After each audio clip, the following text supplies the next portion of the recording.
Dús máidin fáilte libh go léir go Cíaimid agus a fagin na Cathrach by Clí. You're all very welcome this morning to Wood Quay, Dublin City Council, for the launch of our formal launch of our Inclusion and Integration Week 2022, which is themed Dublin City, City for All. We're delighted to be launching today with very distinguished guests from the City of Belfast and the areas around the City of Belfast. Just two information points. First of all, there is a visitor's book for this exhibition here at the back of the hall if anybody wants to leave some responses. And secondly, in the unexpected and hopefully unnecessary alarm that might go off as a training alarm, you note the exits for any possible emergency exits on that basis. So without further ado, I'd like to introduce Lord Mayor Carolan Conroy to open our proceedings. Good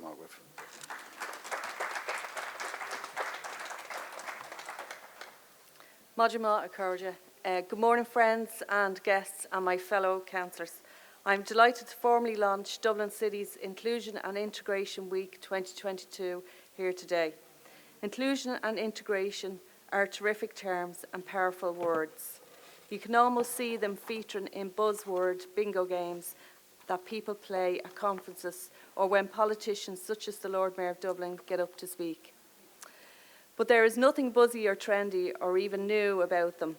Any of the Lord Mayors who preceded me, and there are quite a lot of them going back to 1665, would recognise the concept. They might have called it a different name, sometimes in a different language, but none of them would be in any doubt about the importance of these key words. Strong, sustainable communities are built on inclusion, yet sadly some are defined by their experience of exclusion. The history of Dublin is replete with examples. Irish Town came into existence when the Irish were forced to live outside the town walls, and Fingal is named so because the Danes excluded the Norwegians. Until our grandparents' time, women were excluded from politics, and more recently from jury service and rights such as equal pay. People who did not hold down important jobs or own property were excluded from having a say, any say, in how their city, our city, was run. People living with disability were excluded too, not just by rules, but by the lack of enforceable human rights, for example, to access services. Just as the opposite of inclusion is exclusion, the opposite of integration is equally alarming and more likely to remind us of the consequences of not doing the right thing to recognise the human rights of all people. All around us, we see what happens when we belittle or ignore efforts to ensure pathways of integration for all who live here and comprise our society. Politics becomes polarised. Consensus becomes the exception rather than the rule. Presidents deny election results. People of colour and minorities suffer institutional neglect and worse, racism and violence. Migrants become targets and are scapegoated as the cause of social problems that we have long known are actually the real results of poverty, inequality and inadequate public services. Therefore, the question must all ask ourselves is, who are we excluding today? In our rules, our regulations and our practices, in our heads. What places of exclusion are we creating and perpetrating, sometimes unknowingly, sometimes not? Poverty and war create exclusion and extreme humanitarian crisis, as it is currently the case today. But we must also wake up to the other reality here, that climate change is bringing new and greater crises for us all. Unless we act quickly and decisively, greater parts of the world will be hostile to human life. We must act now and continue to prioritise the actions that mitigate against global warming. Ireland is a good place to live, and Dublin is a city with a great history and an even greater future. We should never forget that everyone who comes to live here brings diversity, creates communities, contributes and builds wealth. Diversity enriches our culture. Migrants contribute to our economy, to our choice of food, music and the arts. Migration is not a dirty word. It is about us working collectively, creating and sustaining a successful country, a successful city, and a successful society. I'm really looking forward to so many of the events on show this week. For example, a very interesting seminar with the UN International Organization for Migration in the Lighthouse Cinema on Friday the 11th of November. The launch of Ukrainian Community Response website in the Mansion House on Wednesday the 9th, and the Global Village Festival in Ballybock Community Centre on Sunday the 13th, with plenty of multicultural music and food. And our closing event with Dublin Learning Cities celebrating Dublin Learning Champions. There are lots more to see throughout the week.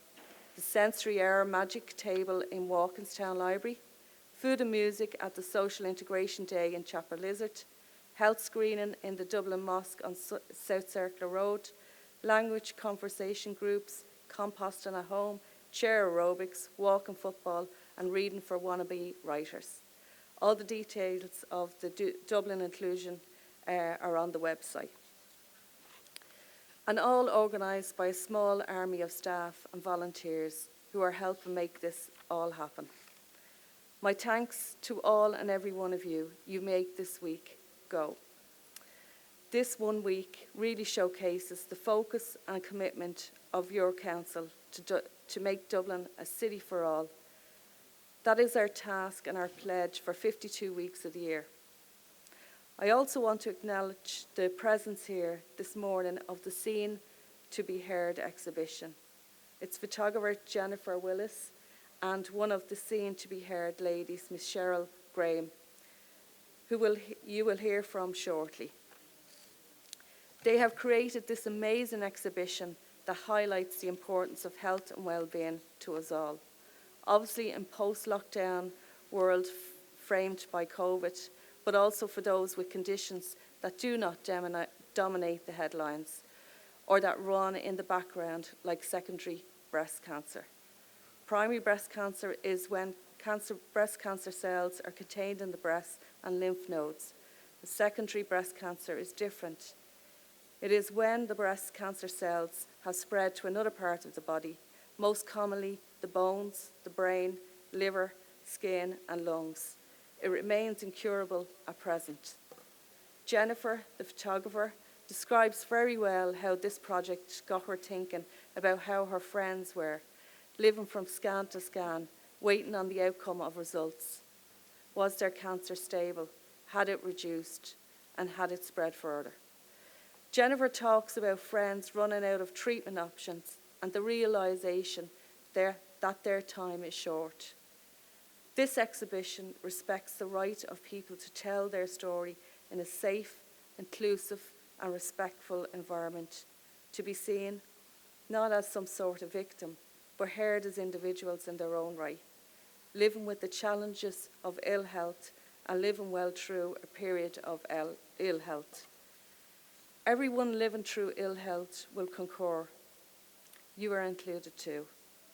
I would like to thank the Dublin City Council team behind Inclusion and Integration Week 2022, Dr. Daithí Downey and all his colleagues in the Community, Social Development and Research section.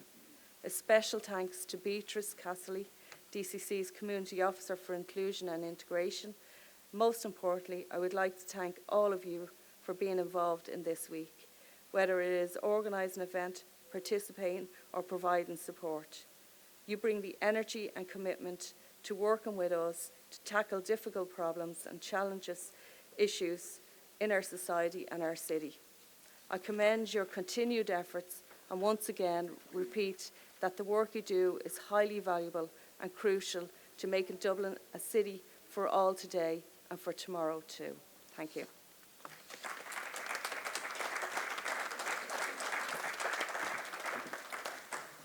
Thank you, Lord Mayor. Thank you indeed. Very insightful and indeed heartfelt in terms of the response to today's opening exhibition, which is indeed very striking, very powerful. It's my great pleasure indeed to introduce to you the photographer who is responsible for these portraits and the portraiture you're seeing here today. It was Jennifer Willis.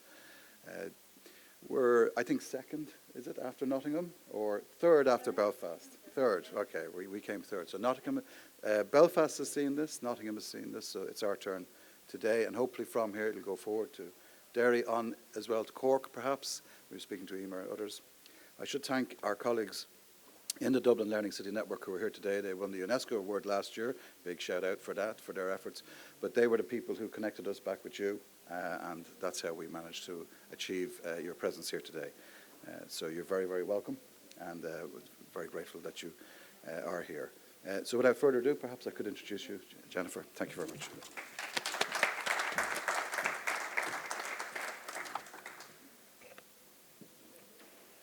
Lord Mayor, distinguished guests, elected representatives, DCC staff, Seen to be Heard is a photographic project born in Northern Ireland to help raise awareness and to improve the care of those living with secondary breast cancer.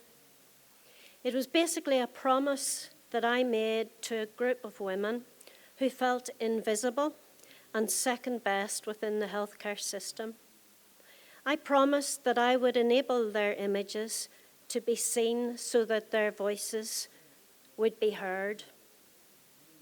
Secondary breast cancer, as Lord Mayor has already alluded to, and I'm just going to re-emphasise, is also known as metastatic or stage 4 breast cancer.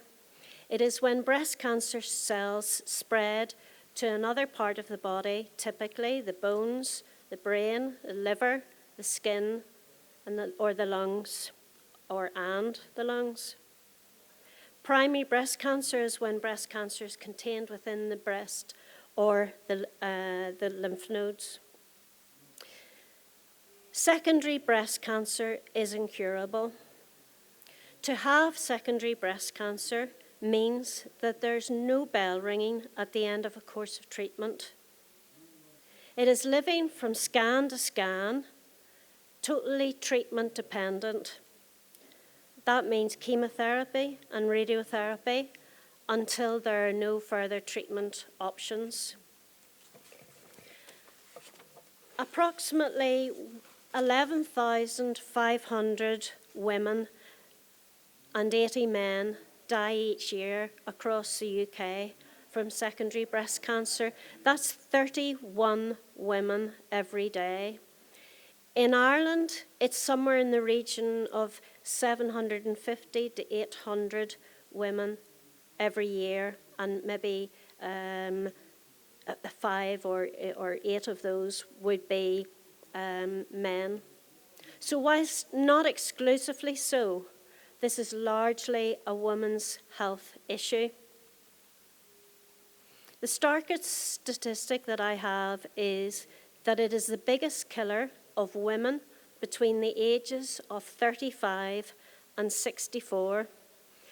And coincidentally, the youngest woman that I've photographed was 35 when she was diagnosed. This is 1, 2, 3, 4th along on the left. She was 35 when I photographed her, and that was shortly after her diagnosis.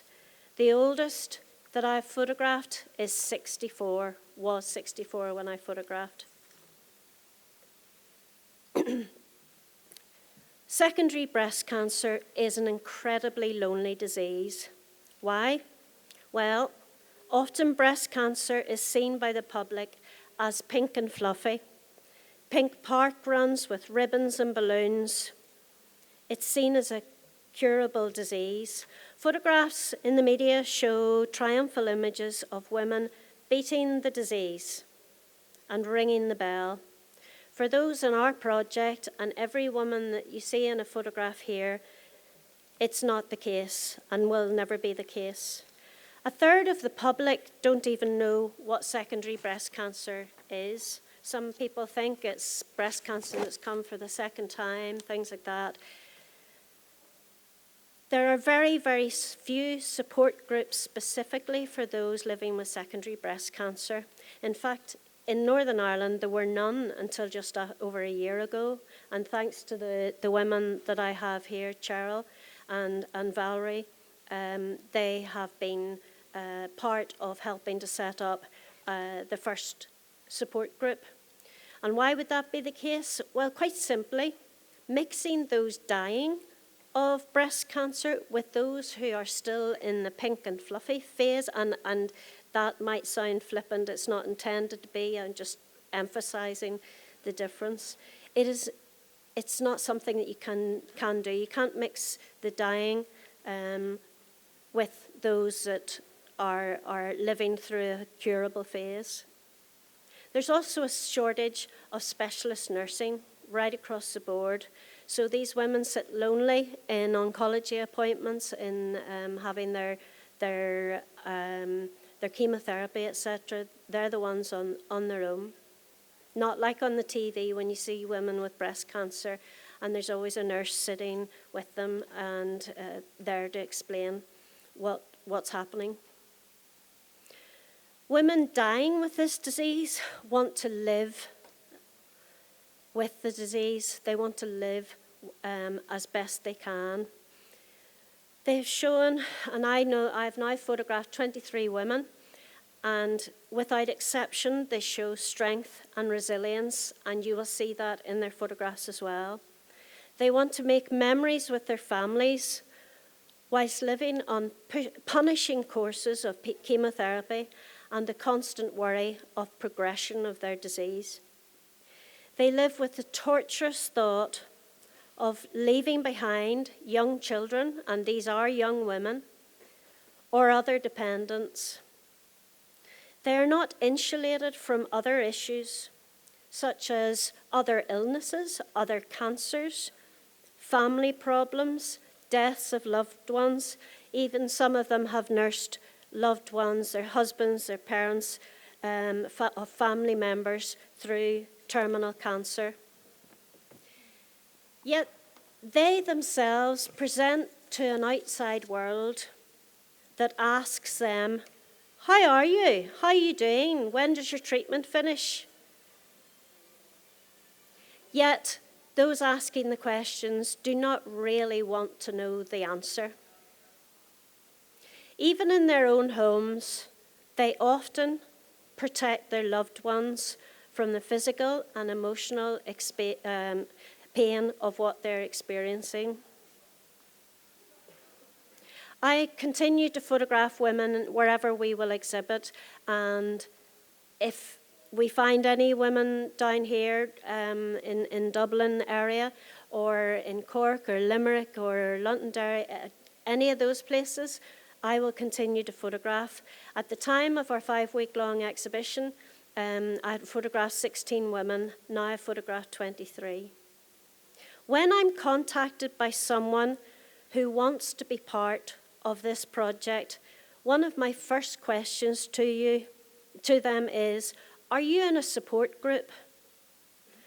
And the number of times that this answer has been given to me, "No, I've been living on an island."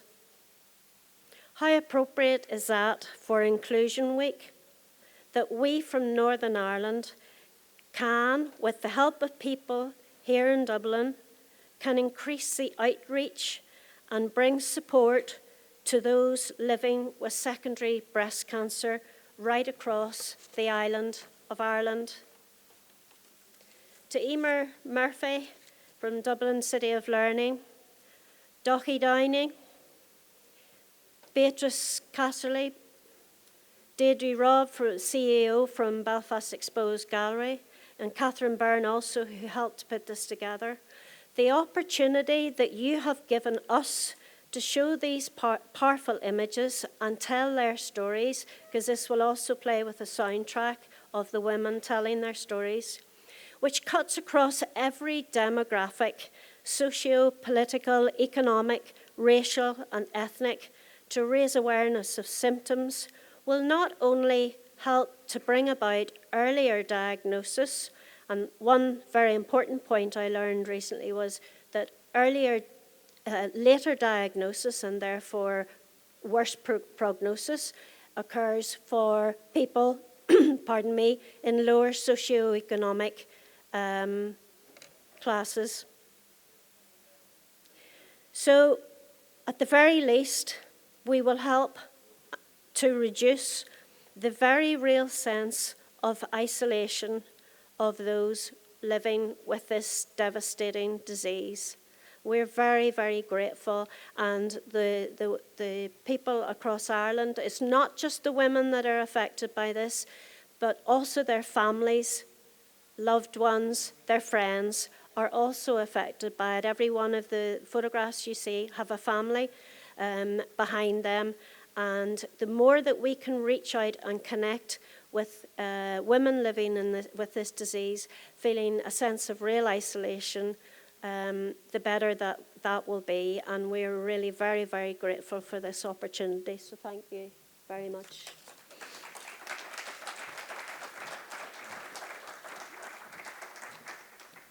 Thank you, Jennifer. Thank you indeed. And again, just to reiterate, it's our privilege to host you here today. Our attention now turns a little bit to your guests and your colleagues with you today, Valerie and Julia, who are in the audience. Good to see you.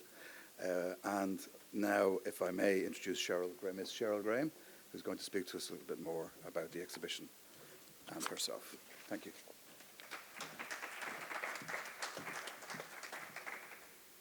I'm about the same height as you, Jennifer, so it's okay. Thank you very much for this opportunity to speak, and I'm literally only going to say a few words. So, it is hard to fathom exactly what it is like to be told that you have a terminal illness and that you will be in palliative treatment for the rest of your life. That is the case for all the women whose images are displayed here today. We all have stories of systematic failures, whether in diagnosis, treatment, or inadequate support services. We all have experienced a lack of empathy in our care, and we all have felt socially isolated, living with a disease that is not widely understood. Establishing connections with people who have similar experiences and issues have been invaluable to all of us. And by taking this exhibition around Ireland, we know that we can raise awareness and help to reduce this sense of isolation which living with this disease can cause. We hope that you're able to connect with our story through Jennifer's powerful images. Look at us, listen to us. Just because we have secondary breast cancer does not mean we are second breast. Thank you.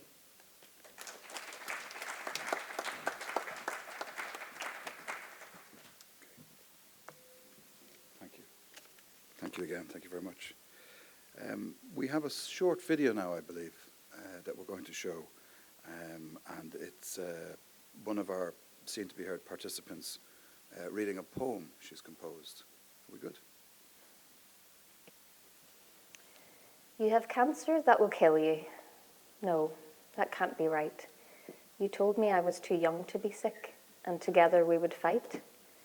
But now you're telling me I'm not too young to die. Out you go now. You're on your own. Sorry and goodbye. How can this be true? My life changed so suddenly. My family, my friends, my baby girl. I have people who need me. Sad brown eyes looking at me, my husband's heart ripped out. I want to run away, to scream, to cry, to shout. I can feel the tumours in my breast. I want to cut them out with a knife. It sickens me that they're there, slowly taking away my life. I wanted to be someone, a working mum, to be happy, to run a successful business, to paint from a window by the sea. My dreams are floating away. I can see the wind carry them up into the sky as I sit on the floor of my kitchen, my legs tucked up, and cry. Some days I feel strong, like a tree with roots spread wide. Other days I struggle to breathe as I feel the panic rise inside. My friends tell me I look well. I don't know what to say. I'm dying inside, literally, a little more each day. My baby girl keeps me going. I savor every one of her hugs. The warmth of her body eases the side effects of my drugs. She makes me laugh every day. Her wonder at life, she embraces it all. It's at night in the dark when I'm by her side that my tears silently fall. She cries out for her mummy just to know that I am there. What will she think when I'm not? The thought is too painful to bear. The media says we've got it covered with pink ribbons and balloons. But what comfort is that when you're taken from your family too soon? We need to advocate for our own bodies. Too many women are dying. Yes, it's scary, and that's why I'm reminding you, I need to keep on trying.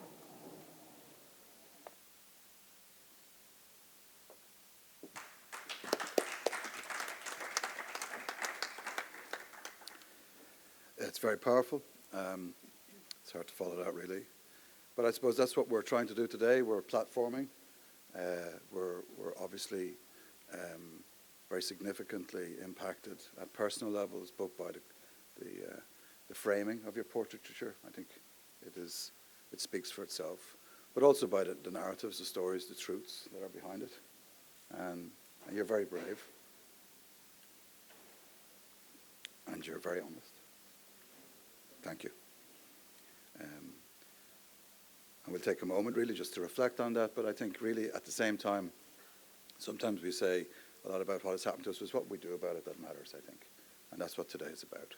So we're doing the right thing, and we will continue to do so this week. That's what this week is about. Inclusion and integration is about bringing voice, being seen, being heard.